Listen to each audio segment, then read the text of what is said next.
Bismillahirrahmanirrahim. Assalamualaikum warahmatullahi wabarakatuh. Alhamdulillahirrahmanirrahim.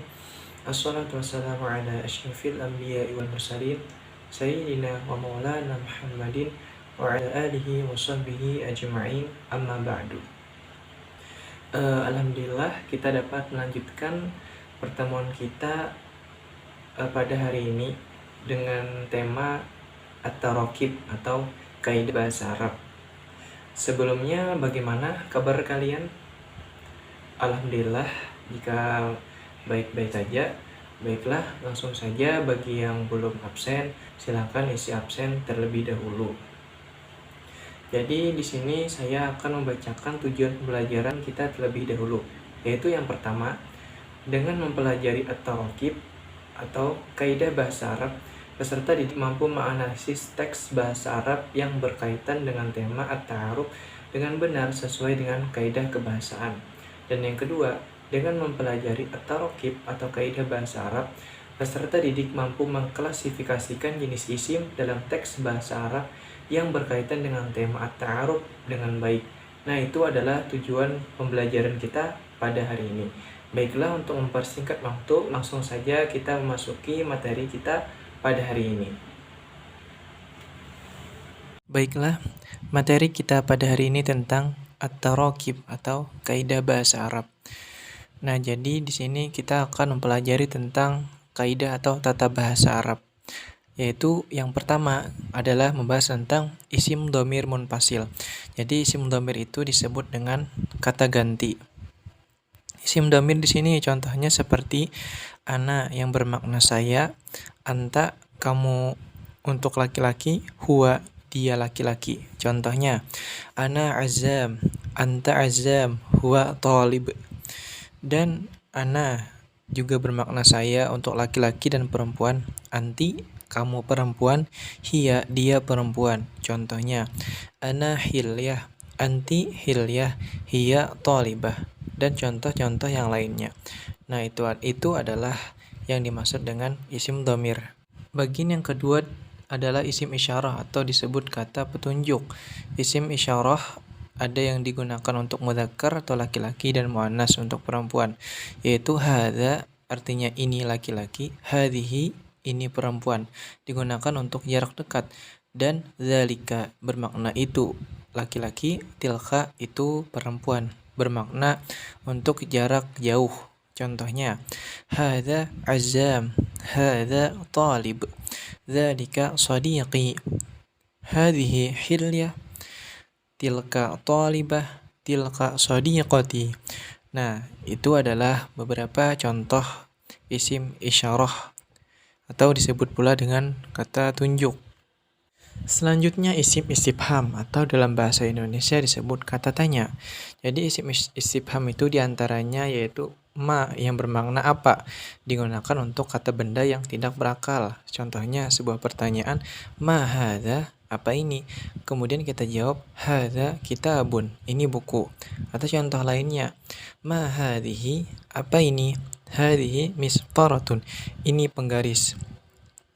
Nah, mengapa di situ berbeda hadza dan hadhihi? Karena hadza tadi untuk laki-laki dan hadhihi untuk perempuan. Dan isim istifham yang kedua adalah hal yang bermakna apakah, digunakan untuk jawaban ya atau tidak dalam sebuah pertanyaan. Contohnya, hal hadza mirsamun, apakah ini pensil? Kita jawab, na'am hadza mirsamun, ya ini pensil. Atau juga bisa kita jawab, la hadza qalam, tidak ini pena. Isim istifham yang ketiga adalah man yang bermakna siapa, digunakan untuk kata benda yang berakal. Contohnya, man hadza, siapa ini? Hadza Mahmud, ini Mahmud. Man hadhihi, siapa ini? Hadhihi Mahmudah, ini Mahmudah. Jadi man ini digunakan untuk menanyakan yang berakal atau seseorang, nama orang, dan sebagainya.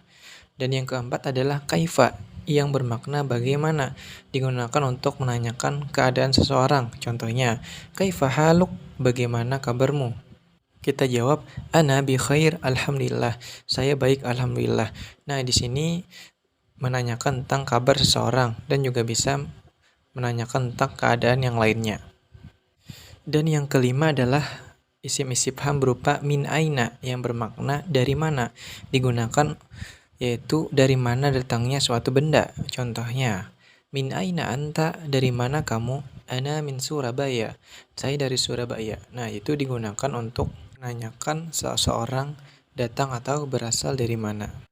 Jadi ada keterangan, untuk pertanyaan siapa namamu, kata tanya yang dipakai adalah ma, bukan man.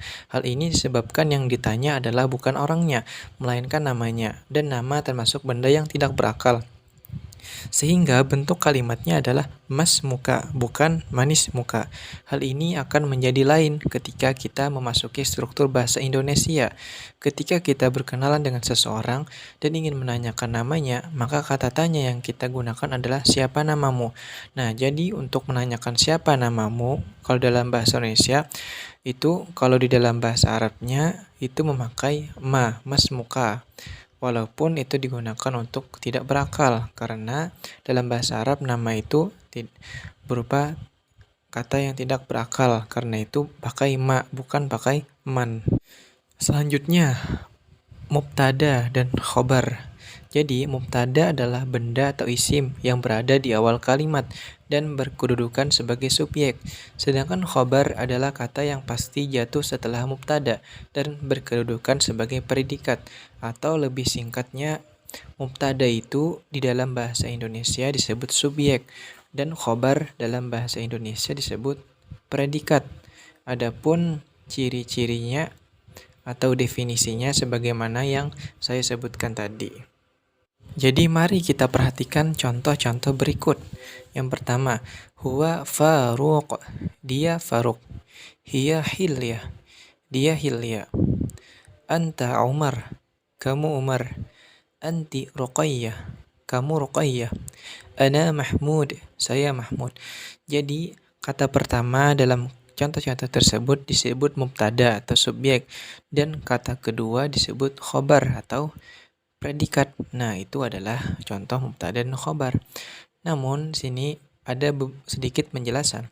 Khobar dan mubtada harus saling menyesuaikan dengan perincian sebagai berikut, yaitu jika mubtada berbentuk mudzakkar, maka khobar harus mudzakkar.